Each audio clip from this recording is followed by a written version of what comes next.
Hi guys, welcome back to another episode of Hair Dry Treatment. Today's episode we're going to talk about the transfer window and who we feel that the club should sign based on the problems they face. If you haven't subscribed, please subscribe. And for those who have, please like and share to everyone you know who loves football. We appreciate the support. So let's get rolling, guys. As you know, Man United, we keep bringing up the part where we want to sign a proper right winger. Because if you've seen the past games this season, we have been so good on the left, but when it comes to the right-hand side, we have been lacking something. We don't have a proper, like a classic right winger who can bring out the best from a right back. Have your interchange and stuff like that. And yeah, I'm going to go back to the same guy again, Jadon Sancho. Recently, Dortmund's CEO, if I'm not wrong, he came out and said Sancho can still go this month. He could still leave at the end of the month if United were to make a serious offer and they're willing to accept anything less than 80 million. Isn't that like a win-win situation for Woodward? Or maybe not. I don't know. He's dumb, I guess. We all know Arsenal's biggest problem this season is the creative department. Not enough service. That's why Aubameyang has 7 goals or 9 goals only this season, not up to his usual standard. So they just let go of Ozil. I don't know why. I never understand the reasoning, but we feel that Isco would be the perfect choice for Arsenal right now. He's been a bit frozen out at Real, and he's that player who is technically gifted. He knows how to find the through balls, find the gaps. He would be a good replacement for Ozil, if you would like to say it that way. And Smith Rowe could, take his own time to develop. He's young, he's good, but a player like Isco would definitely do good for Arsenal. And next up, we have Sheffield United FC, a team that many people thought would really push on from last season and capitalize on their good form from last season. But this season, they've found themselves right at the bottom of the table. Not very inspiring performances, conceding a lot, not scoring a lot.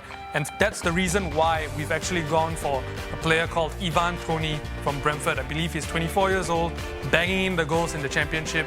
Brentford, of course, nearly coming up to the Premier League as well this season, just missing the cut.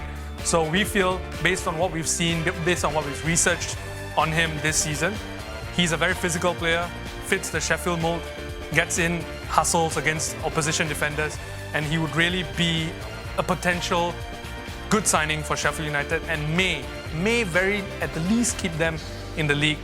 But that's a story that we'll see in the future. Next up, we have Aston Villa. Aston Villa have a very good side this season. Dean Smith has done a brilliant job. Jack Grealish, Watkins, McGinn, and they have brilliant fullbacks. I think my co-hosts Kishan and Casey have said before, Cash, Target. But what I feel they're missing is a solid man in the middle. And we thought Martin de Roon from Atalanta, the Dutchman, good physique, 1.85 I think, can play all midfield positions, not too old, experience, has played in the Champions League. Would do good for Villa if Dean Smith could go for him. Start with Fulham. As you know, Fulham is a side who is currently lacking in goals up front. A striker called Mitrovic is not firing for them, who is their club captain actually. So what the team behind the THDT podcast thought of was to bring in a guy called Milik. As you know, Milik is currently rotting at Napoli, if I'm not wrong. He's available on the cheap, 22 million. He's about to hit his prime, he's only 26 years old. Could be a good signing. Could save their season as well. Tottenham Hotspur, of course, one of the top dogs this season. Not as consistent as we believe them to be, but they are, making the rise slowly up the table. And with Dele Alli looking like he might leave the club either in January or the summer window, why not go for another creative midfielder? And why not look at one of Jose Mourinho's former sides, Inter Milan, to get one? Nicolo Barella is the player I'm talking about. Touted as one of the best midfielders in the league, in the Italian league this season. And he could really come in and be a Dele Alli replacement. And he could push on and elevate Tottenham Hotspur's attack, which is currently just a Harry Kane and sort of Son partnership. It's reliable at the moment, but once those two are cut out of a game, Spurs just lock down and they go into their defensive mode. And this guy can really add an extra edge to a Spurs attack that could use some improvement at the moment. Brighton, very hot and cold team. They can play some good football, but I think they're missing someone up front. And I don't think many of you know this player, Adam Armstrong. He's from the Championship, Blackburn Rovers. 16 goals in 23 appearances. Young, 21. Would be perfect for Brighton. Give him some Premier League experience. Could be a hot kid. You never know. United. As you know, Leeds United are a very gung-ho side who keeps attacking.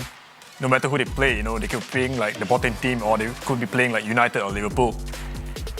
To maintain this like expensive side of football, how about bringing someone who wants to leave a Champions League club? A guy called Julian Draxler. 6 months left on his contract. Could come in on cheap. He could play anywhere up front or even behind the striker. Southampton FC, a team that's overachieving at the season. Many people believe that they would be somewhere in mid-table. They could really push on if they go for this guy, not Man United reject, but Man United player Dan James. With a loan deal perhaps, because I don't think United will let him go yet. Loan to buy option might be a potential option for Southampton. Pacey winger, I went through Southampton's lineup in terms of squad, and they don't have a lot of wingers present in that side that are Premier League proven, that have really a danger on the counter-attack. So Dan James would really fit in that side with his pace, and if he can improve on his technical ability, he'll really be a good signing for Southampton. Burnley. Well, I hate Burnley. There's not much tactics there. For Burnley, I was going to go for ex-Premier League winner, Tom Cleverley. Tom Cleverley is at Watford after they went down last season. He's 32, 34, I think. Good experience. He's an energetic player. He would help Burnley's engine room because when I look at their squad, not many midfielders, just Ashley Westwood and Rob Brady, I think. They need someone who has a bit more experience and a bit more energy to get that ball moving forward. If not, they're just going to play that, lump that ball up and someone wins the header. Next up, we have Leicester City. As you know, Leicester has been a surprise package this season. They're only 2 points away from the top spot. And if they can, keep up their run of form, they might get top 4. For Leicester, we thought of bringing in someone called Memphis Depay. A former United reject, currently at Lyon, but I think he wants to move on as well. Available at 5 million according to Lyon's club owner. If that is not a season bargain, then what else could it be, And Depay can play anywhere up front. He can play left wing, right wing, striker. He could be a backup for Jamie Vardy, when he needs a rest and stuff like that. These guys are going to play Europa League football soon, within a month's time. He could be a good rotation player. West Bromwich Albion, a team that just came up this season, not inspiring, but are somehow finding a few results here and there to try to escape the relegation zone. They can go for a player like Josh King. At the moment, they have, I believe his name is Robinson as a striker, and they have Robson Kanu as well. Both Premier League strikers, but not firing at the moment, not finding the goals regularly enough. And this man, Josh King, has done it before. He has played at Bournemouth. He's done it in the Premier League. Man United Academy player as well. So he can come in, he can bang in at least 8 to 15 goals easy for a side like West Brom, and they could use the goals to elevate themselves, keep themselves in the league this season potentially. My favourite, Chelsea. Chelsea have spent so much money, but the one thing they didn't do is get a centre-back. They got Thiago Silva. Smart move on the free, if I'm not wrong. Short contract, brilliant experience, captain material, but they would definitely want someone who they can look for in the future. And we thought Ozan Kabak from Schalke, he's 21, a young player.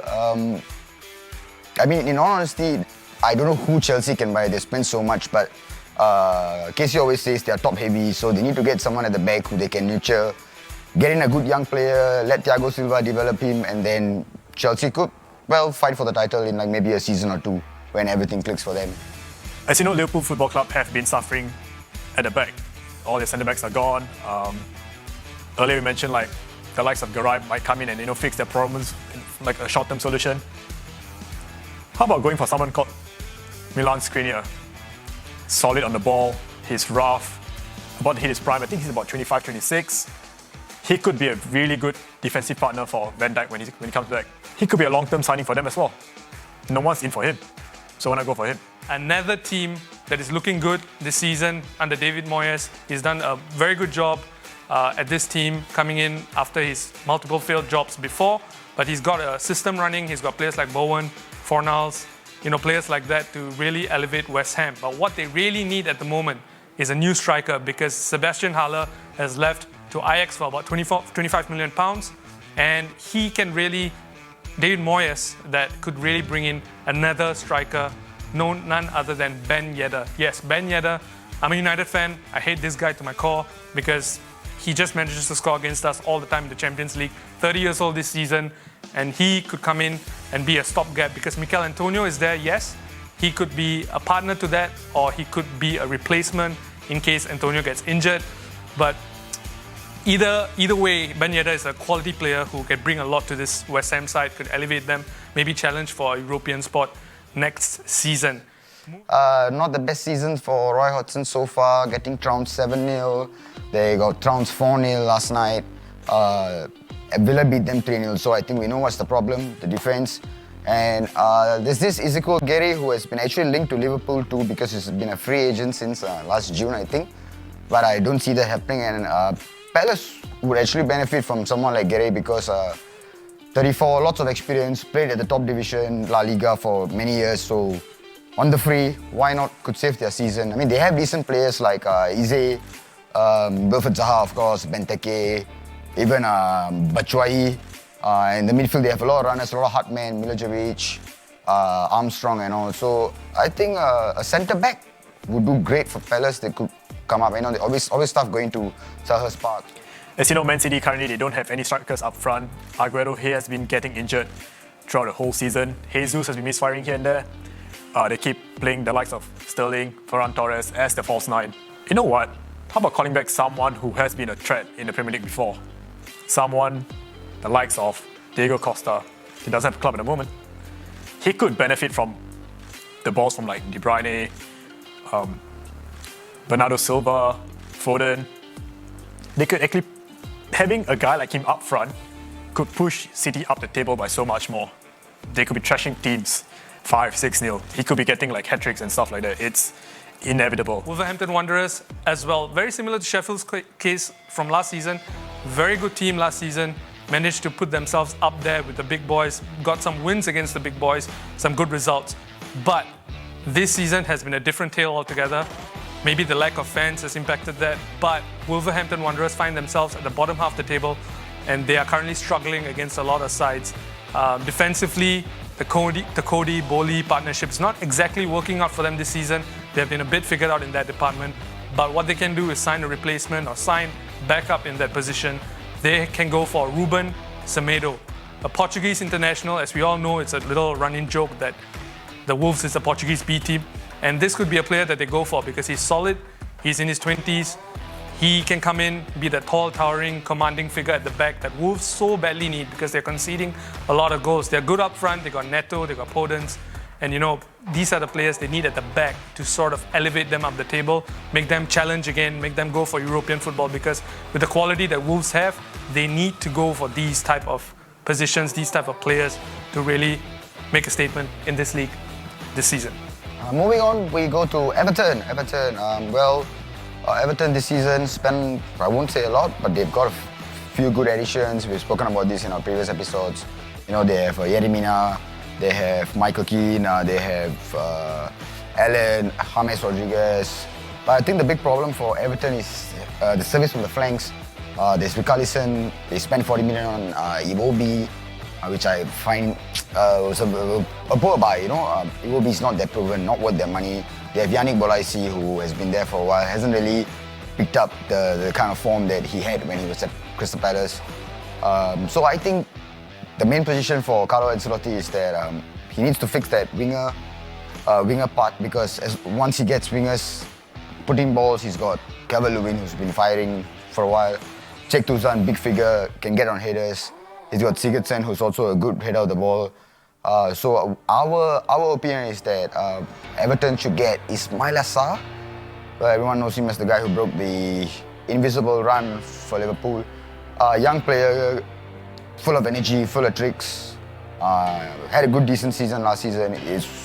Won't use the word rotting, but you know, wasting his talent in the Championship with Watford. So if they could get someone like Sarr to electrify their team a bit, I think it'd be great for Everton. I mean, I'm a firm believer of Ancelotti, brilliant manager. I would have picked him before we got Klopp. So if he can fix that, I think that's great for Everton.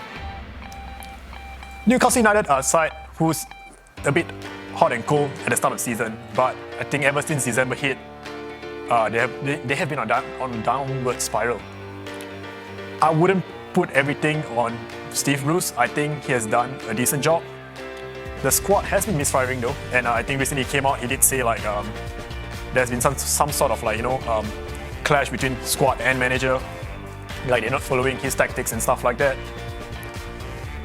So the guy I thought they could bring in is a guy called Michael Ollis, a guy from Reading.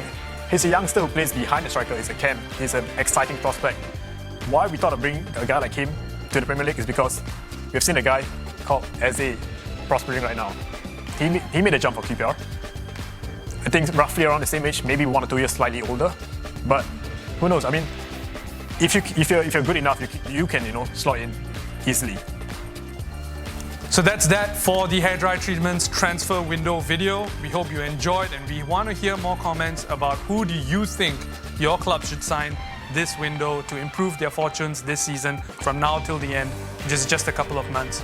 So we hope you enjoyed the video. Like, subscribe, and share it with your Premier League loving friends. And we'll get back to you in the next video. Take care and peace.